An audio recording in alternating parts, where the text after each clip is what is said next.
Yo, what's good? We about to tap into another Larry Bird video. The greatest all around player, Larry Bird. I mean, I believe so, but let's tap in.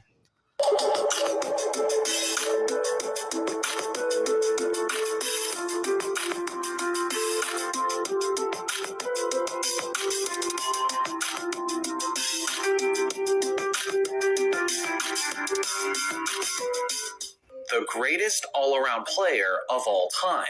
What does this mean exactly? When we're talking about this subject, I think most people mean it in terms of a variety of elite abilities. Is he a top scorer, a top passer, a top rebounder, a top defender, and so on? Usually, when this debate comes up, you'll hear two players get mentioned quite a bit: LeBron James and Michael Jordan. Let me make this clear. This video is not intended to be a criticism against either of those players.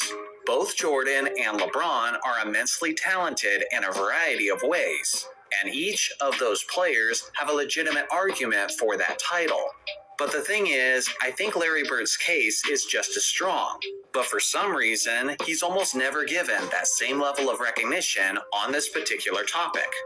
Now let me break down the main reasons why I think Bird's case is so strong.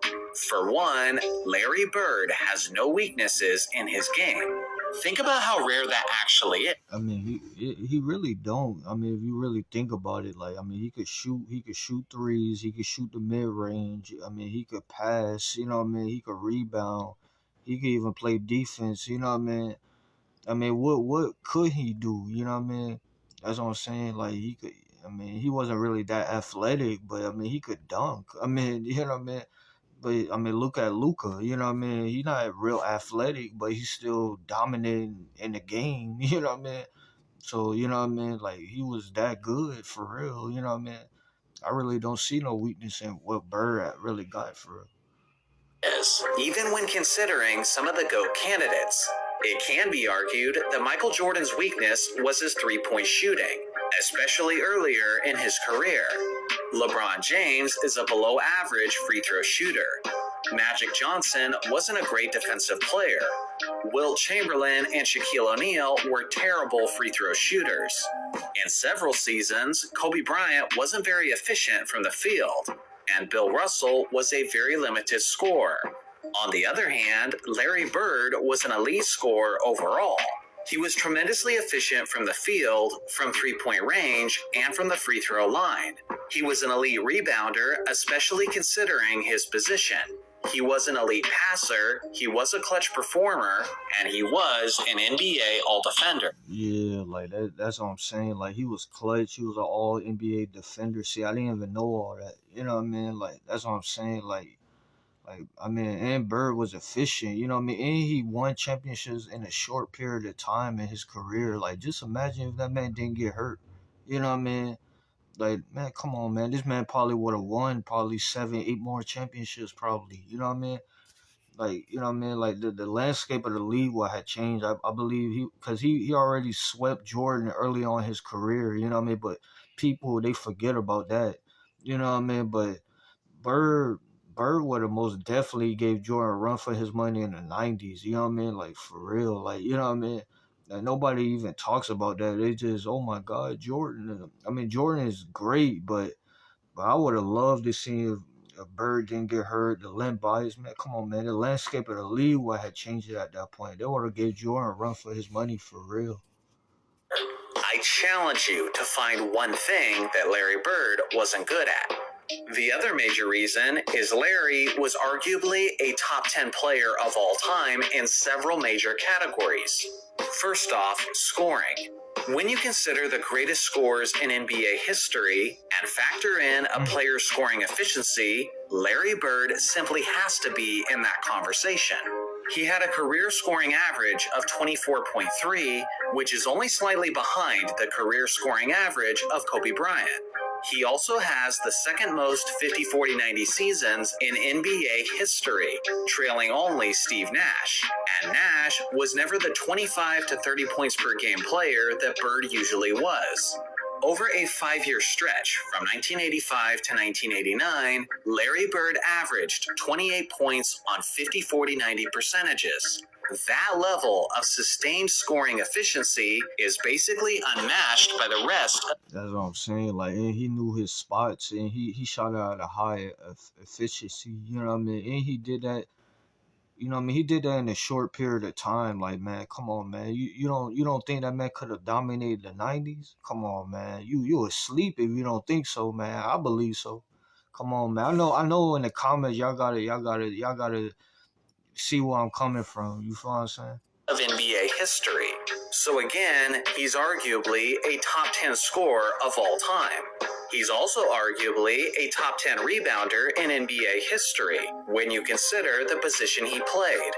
According to StatMuse, among small forwards, Bird has the fourth highest rebounds per game average in NBA history at 10.1. The thing is, every other player in the top 8 spots all played in the 1960s, which was easily the most inflated rebounding era in the game's history, and that was due to lower field goal percentages and a faster pace of play.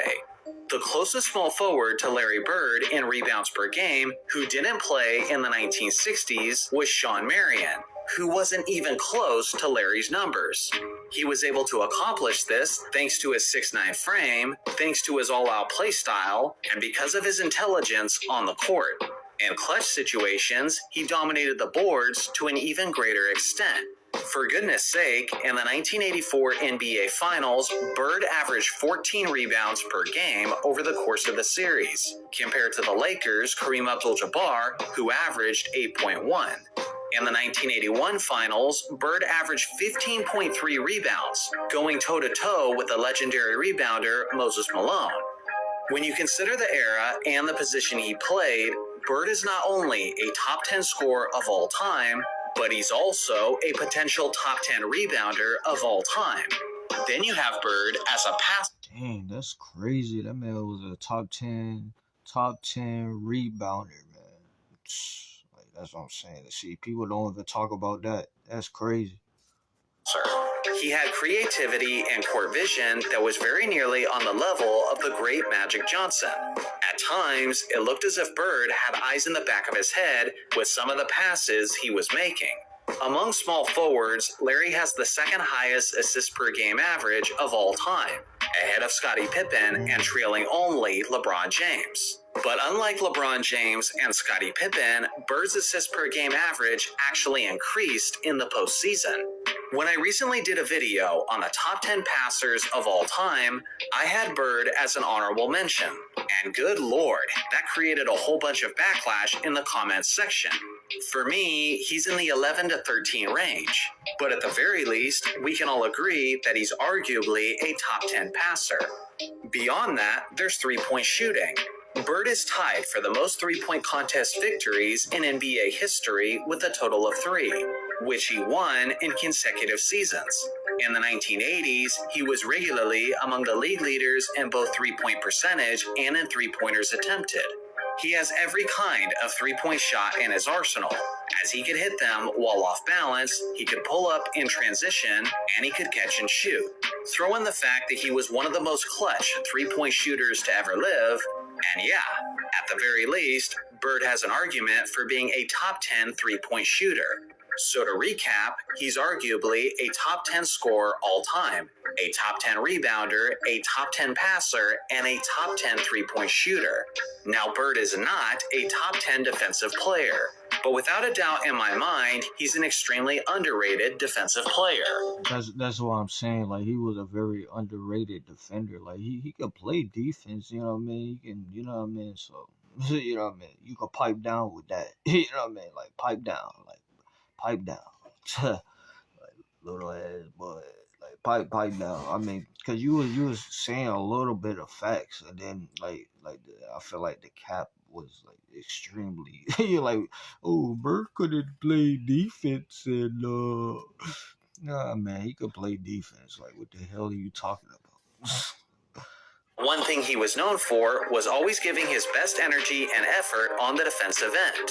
You're going to be hard-pressed to find a substantial amount of footage of Bird being lazy on defense, as his blue-collar, grit-and-grind personality translated seamlessly to the court. Although he wasn't the fastest player on the court, he was extremely quick with his hands, as Bird was regularly among the league leaders in steals per game, as he averaged 1.7 over the course of his career.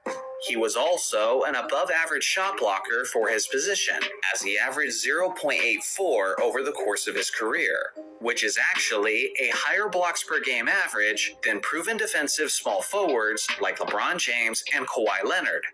Bird has 3 All-Defense Team selections on his resume, and even finished as high as 3rd overall in the Defensive Player of the Year rankings in 1983.